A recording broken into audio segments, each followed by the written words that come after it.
رمضان المبارک کا مہینہ قرآن کا مہینہ ہے۔ شہر رمضان الذی انزل فیہ القرآن، کہ جس میں قرآن نازل ہوا۔ بلکہ اگر میں یہ کہوں کہ ساری کی ساری آسمانی کتابیں رمضان المبارک کے مہینے کے اندر ہی نازل ہوئیں، تو اس سے پتہ چلتا ہے کہ رمضان کا اور آسمانی کتب کا ایک خاص تعلق ہے۔ تو قرآن بھی جو ہے، جو آخری کتاب ہے، وہ بھی اللہ رب العزت نے رمضان المبارک میں ہی نازل فرمائی۔ اللہ تعالیٰ ارشاد فرماتے ہیں، شہر رمضان الذی انزل فیہ القرآن ھدی للناس وبینات من الھدی والفرقان، کہ اس قرآن کے اندر ھدی للناس، کہ کیا ہے کہ یہ اس کے اندر ہدایت ہے لوگوں کے لیے۔ ھدی للناس، ھدی للمؤمنین نہیں کہا، ھدی للناس کہا، کہ لوگ پوری کی پوری انسانیت اس سے ہدایت حاصل کرے گی۔ تو ھدی للناس وانزل شہر رمضان الذی انزل فیہ القرآن ھدی للناس وبینات من الھدی والفرقان، اور اس کے اندر بینات، کھلی ہوئی واضح جو ہے اللہ رب العزت کی نشانیاں ہیں، اللہ تعالیٰ نے کھول کھول کے ان کو بیان کیا ہے۔ تو اور فرقان کہتے ہیں ناظرین جو فرق کرے حق اور باطل کے درمیان۔ تو اس سے ایک بات پتہ چلی کہ قرآن پاک میں اللہ رب العزت نے ہدایت رکھی ہے انسانیت کے لیے، اور اس کے اندر واضح طور پر اپنی نشانیوں کو بیان کیا ہے، کھول کر بیان کیا ہے، اور جو شخص بھی قرآن کو پڑھے گا اس کے سامنے حق بھی ظاہر ہو جائے گا، باطل بھی ظاہر ہو جائے گا۔ افلا یتدبرون القرآن، کہ کیا تم قرآن میں غور و فکر نہیں کرتے؟ وَلَوْ كَانَ مِنْ عِنْدِ غَيْرِ اللَّهِ لَوَجَدُوا فِيهِ اخْتِلَافًا كَثِيرًا، کہ اگر یہ قرآن اللہ کے علاوہ کسی اور کی طرف سے نازل شدہ ہوتا ہے، یا کسی اور نے لکھا ہوتا ہے، کسی انسان نے لکھا ہوتا، تو لَوَجَدُوا فِيهِ اخْتِلَافًا كَثِيرًا، تو اللہ فرماتے ہیں کہ تم اس کے اندر اختلاف کثیرہ، بہت قسم کے، یعنی کثیر اختلاف، زیادہ اختلاف کو دیکھتے، آپس میں تضاد ہوتا مختلف آیتوں کا، مختلف صورتوں کا، مختلف احکامات کا۔ تو لہذا جب اس کے اندر جب آپ غور و فکر کرتے ہیں اور تدبر کرتے ہیں، تو آپ کو اگر کسی قسم کا کوئی اختلاف نظر نہیں آتا، تو اس کا مطلب یہ ہے کہ یہ اللہ رب العزت کی نازل شدہ کتاب ہے۔ اب ناظرین یہاں پہ اللہ تعالیٰ نے وضاحت کے ساتھ اس بات کو بیان کیا کہ ھدی للناس، اس کے اندر ہدایت ہے۔ ناظرین اب جو بھی انسان اپنے تعصب کے چشمے کو اتار کر، حسد کے چشمے کو اتار کر، بغض کے چشمے کو اتار کر جب قرآن کا مطالعہ کرتا ہے، تو قرآن اس کے دل کے اندر ہدایت کے چراغ کو روشن کر دیتا ہے۔ جیسا کہ صحابہ کرام، جیسا کہ طفیل بن عمر الدوسی جو ہے، ان کا آپ دیکھیں کہ کس طرح صحابی رسول ہیں اور قرآن سنتے ہیں، اور قرآن سننے کے بعد جا کر بڑے شاعر ہیں، اور کہتے ہیں کہ بھائی میں تو اتنا بڑا شاعر ہوں، میں تو سمجھتا ہوں کہ شعر و شاعری کیا چیز ہوتی ہے، اور عام کلام کیا ہوتا ہے، اور کلام اللہ کیا ہوتا ہے۔ مطلب کلام اللہ، شعر و شاعری، جب کسی شاعر کے سامنے کوئی شعر کہے گا، اس کو پتہ چل جاتا ہے کہ اس شعر کے اندر کتنا دم ہے، اور اس کے قافیے اور اس کا وزن کتنا ملا ہوا ہے، لیکن وہ اس بات کو یقینی طور پر بتائے گا کہ بھئی شعر و شاعری ہے۔ اسی طریقے سے اگر عام کلام ہوگا تو بتائے گا کہ نہیں بھئی اس کا تعلق شعر و شاعری سے نہیں، یہ نثر ہے، یہ اور یہ عام تحریر ہے۔ لیکن جب کوئی خاص کلام ہو تو وہ یقینی طور پر اس کو پہچان جائے گا کہ یہ کوئی انسان کا کلام نہیں ہے، یہ کوئی مین ریٹن بک نہیں ہے، یہ کوئی خاص کلام ہے۔ تو پھر اسی لیے تو اللہ رب العزت نے جو ہے وہ چیلنج دیا تمام کی تمام انسانیت کو، وَإِن كُنتُمْ فِي رَيْبٍ مِّمَّا نَزَّلْنَا عَلَىٰ عَبْدِنَا فَأْتُوا بِسُورَةٍ مِّن مِّثْلِهِ، کہ اگر تمہیں شک ہے اس بات پر کہ یہ قرآن جو ہم نے نازل کیا اپنے بندے پر، تم شک و شبے میں پڑے ہوئے ہو، تو فَأْتُوا بِسُورَةٍ، تو اس جیسی ایک صورت بنا کے لاؤ۔ ایک اور جگہ فرمایا کہ ایک آیت بنا کے لاؤ، اور تم خود بھی وَادْعُوا شُهَدَاءَكُم مِّن دُونِ اللَّهِ إِن كُنتُمْ صَادِقِينَ، کہ یہ چیلنج یہ نہیں کہ صرف تم نے یہ کرنا ہے، بلکہ تم اپنے ساتھ اور لوگوں کو بھی جمع کر لو، اور بڑے بڑے شعراء، شاعر سب جمع ہو جاؤ، اور جمع ہو کر اس کے جھوٹا ہونے کا جو تم دعویٰ کرتے ہو، تو ایک آیت، ایک صورت اس کی جیسی بنا کر لا کر دکھاؤ۔ تو ناظرین یہ جو دعویٰ ہے اللہ رب العزت کا، یہ جو چیلنج ہے، یہ قیامت تک کے انسانوں کے لیے ہے، اور آج 1400 سال ہو گئے قرآن کے نزول کو، آج تک کوئی شخص اس چیلنج کا جواب نہیں دے سکا۔ آج تک کسی شخص کے اندر ہمت نہیں ہوئی کہ وہ ایک آیت بھی قرآن کے مقابلے کے اندر پیش کر سکے۔ ایک شاعر تھا، اس کا نام میرے ذہن سے نکل گیا، جب اس کے سامنے یہ دعویٰ آیا تو اس نے کہا یہ کون سی بڑی بات ہے، میں بنا دیتا ہوں۔ تو اس نے پھر وہ ایک الم تری کیف فعل ربک باصحاب الفیل تھا، جب یہ نازل ہوئی تو اس نے کہا میں بھی بنا سکتا ہوں۔ تو اس نے وہ ایک آیت بنائی، الفیل والفیل وما ادراک ما الفیل لہ ذنب طویل۔ تو اب آپ دیکھیں کہ وہ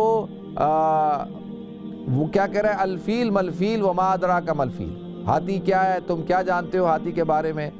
اور ہاتھی کی جو ہے وہ دم جو ہے وہ چھوٹی ہوتی ہے، اس کی جو انف ہوتی ہے اور جو ہے وہ بڑی ہوتی ہے، لہو انفہ کبیر و ذنبہ صغیر۔ اب یہ دیکھیں یہ وہ آیت بنا رہا ہے۔ تو جب اس نے یہ پیش کی تو اس کے ہی ساتھی جو ہے وہ ہنسنے لگ گئے، اس کا مذاق اڑانے لگ گئے، کہا کہ یہ تو قرآن کے مقابلے میں جو ہے یہ تو نے آیت بنائی ہے۔ تو لہذا ناظرین، دعوے لوگوں نے بہت کیے لیکن مقابلہ کوئی نہیں کر سکا، اس چیلنج کا مقابلہ آج تک کوئی نہیں کر سکا۔ لیکن اب آپ دیکھیں کہ اللہ تعالیٰ کیا ارشاد فرماتے ہیں، ھدی للناس، اس کے اندر انسانیت کے لیے ہدایت ہے۔ ناظرین، قیامت تک کے لیے اگر کوئی انسان قرآن کا مطالعہ کرے گا، قرآن کو پڑھے گا،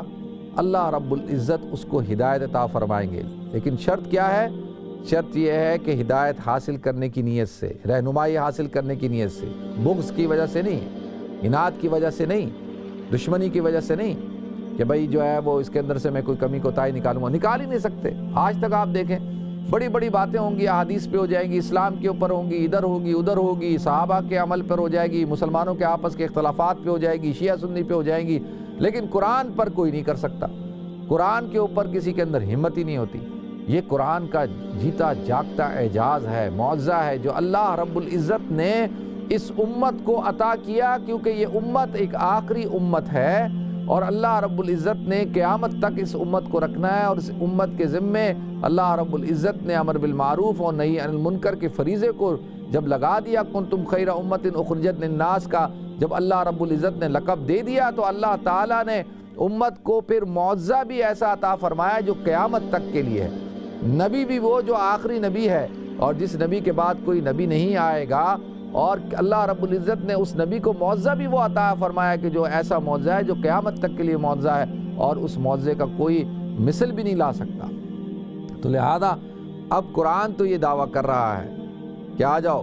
پھر جب سورہ بقرہ ہم پڑھتے ہیں الف لام میم ذالک الکتاب لا ریب فیہ ھدی للمتقین، اور یہاں پر اللہ تعالیٰ کہتے ہیں کہ دیکھو یہ کتاب، اس کے اندر کوئی شک و شبہ نہیں، لیکن اس سے ہدایت کون حاصل کرے گا؟ اس کو ہدایت ملے گی متقیوں کو۔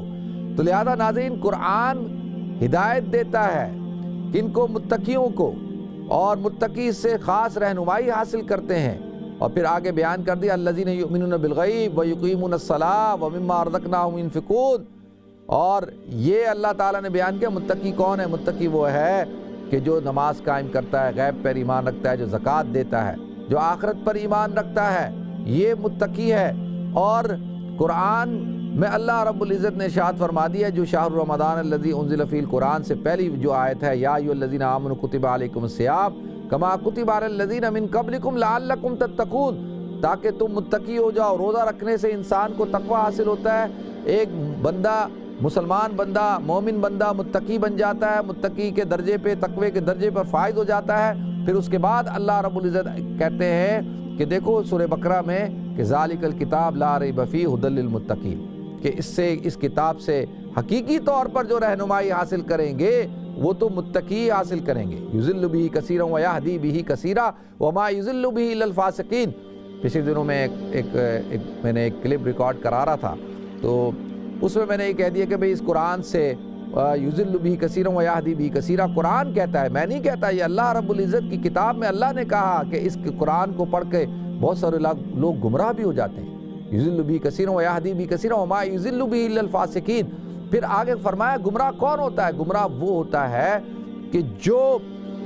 جس کے اندر فسق و فجور پایا جاتا ہے۔ ناظرین، دو لوگوں کی مثال دوں گا آپ حضرات کے سامنے، دونوں ہی بڑے عقل مند ہیں، دونوں ہی بڑے سمجھدار ہیں عرب کے اندر۔ ایک میں جیسے میں نے آپ کو مثال دی طفیل بن عمر الدوسی کی، اور ایک طرف دیکھیں ابو جہل بھی ہے،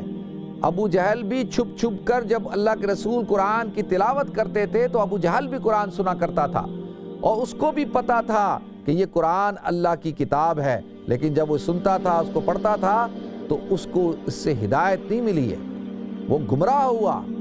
اور یہ کون ہے؟ اس کو اللہ تعالیٰ کہتے ہیں وَمَا يُضِلُّ بِهِ إِلَّا الْفَاسِقِينَ۔ قرآن نازل ہو رہا ہے، اور کتنے لوگ ہیں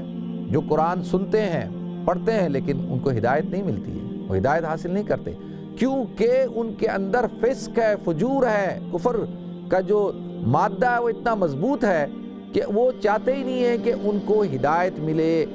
دیکھیں ایک انسان ہوتا ہے وہ ہدایت کی طلب میں ہوتا ہے۔ کتنے غیر مسلم ہیں جو اسلام کے اندر داخل ہوئے، مسلمان ہوئے، جب آپ ان سے پوچھتے ہیں تو وہ کہتے ہیں کہ بالکل بھائی ہم تو تلاش میں تھے، ہم تو حق کی تلاش میں تھے۔ تو لہذا پچھلے دنوں میں نے ایک واقعہ سنا کہ جی ایک گراج پہ ایک غیر مسلم اپنی گاڑی چھوڑنے کے لیے آیا، اور جب اس کو کٹسی گاڑی دی، اس نے کہا کہ بھائی ایک دن بعد اپنی گاڑی لے جانا، تو گراج والے نے اپنی گاڑی دے دی۔ وہ گراج والا مسلمان تھا، اور اس نے اس کے اندر کیسٹ لگائی ہوئی تھی، جیسے میری کیسٹ میں، میری گاڑی میں، آپ کی گاڑیوں میں قرآن کی سی ڈی لگی ہوئی ہوتی ہیں۔ تو اس نے گاڑی سٹارٹ کی، اور جب وہ جا رہا تھا تو اس نے ایسی دبایا کہ دیکھوں کیا ہے، تو اس نے جب دبایا تو قرآن کی تلاوت شروع ہو گئی۔ تو وہ شخص کہتا ہے کہ میں مستقل قرآن سنتا جا رہا ہوں، اور جو ہے وہ کیا ہو رہا ہے کہ قرآن جو ہے وہ میرے اندر اثر کر رہا ہے، مجھے ہو رہا ہے کہ یہ کیا ہے، یہ کیا چیز ہے۔ تو جب وہ واپس آیا تو واپس آ کے اس نے جب گاڑی دی تو اس نے کہا یار برا نہیں ماننا، تمہاری گاڑی کے اندر ایک سی ڈی تھی اور وہ میں سنتا رہا ہوں، وہ کیا چیز ہے، کون سے گانے ہیں، کون سے نغمے ہیں، کیا چیز ہے وہ؟ تو اس نے کہا کہ بھائی وہ تو قرآن ہے۔ اس نے کہا اچھا تو کیا میں قرآن پڑھ سکتا ہوں؟ اس نے کہا پڑھ سکتے ہو، بالکل انگلش میں لو پڑھو۔ تو ناظرین اس نے قرآن پڑھنا شروع کیا، اللہ تعالیٰ نے اس کو ہدایت دی۔ ایسے بے شمار واقعات ہیں، یعنی میں عرض کر رہا ہوں کہ بہت سارے مسلمان ہیں۔ دیکھیں اس وقت ایک بہت بڑا فتنہ ہے مسلمانوں کے اندر، اور وہ منکرین حدیث ہیں، اور وہ کہتے ہیں کہ جی ہم قرآن پر عمل کریں گے۔ تو لہٰذا جب وہ قرآن کی بات کرتے ہیں لیکن جو ہے وہ گمراہ ہیں، صرف قرآن پڑھتے ہیں اور کہتے ہیں، اور آپ مجھے بتائیں کہ وہ گمراہ ہیں۔ اب کیسے کوئی آدمی کہہ سکتا ہے کہ بھئی یہ قرآن پڑھتا ہے اور گمراہ ہے؟ تو اس کا مطلب یہ ہے کہ وہ اس کے اندر تقویٰ نہیں ہے۔ ہدی للمتقین، یہاں پر اللہ تعالیٰ نے وہاں پر تو عمومی طور پر اعلان کیا نا کہ آ جاؤ یہ کھلی کتاب ہے اور آؤ اس کو پڑھو، سب کو چیلنج دے دیا اور سب کو کہا کہ آؤ پڑھو اس کو، کھلم کھلا چیلنج ہے۔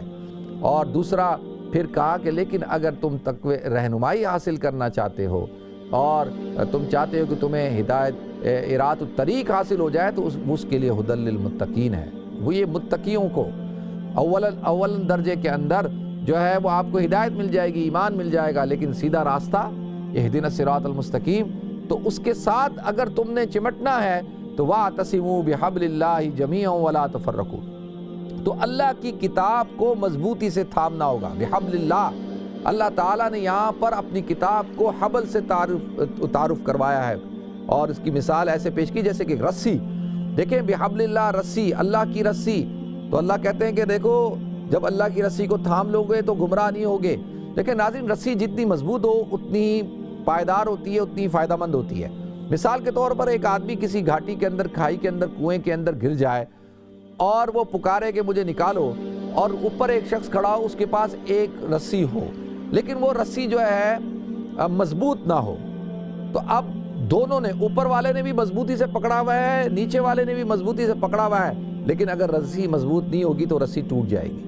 وہ نیچے والا جو ہے گھاٹی سے نکل نہیں سکتا، وہ اوپر آ نہیں سکتا، کتنا ہی طاقتور آدمی اوپر کھینچے نہیں کھینچ سکتا، اس کو لا ہی نہیں سکتا کیونکہ رسی کمزور ہے۔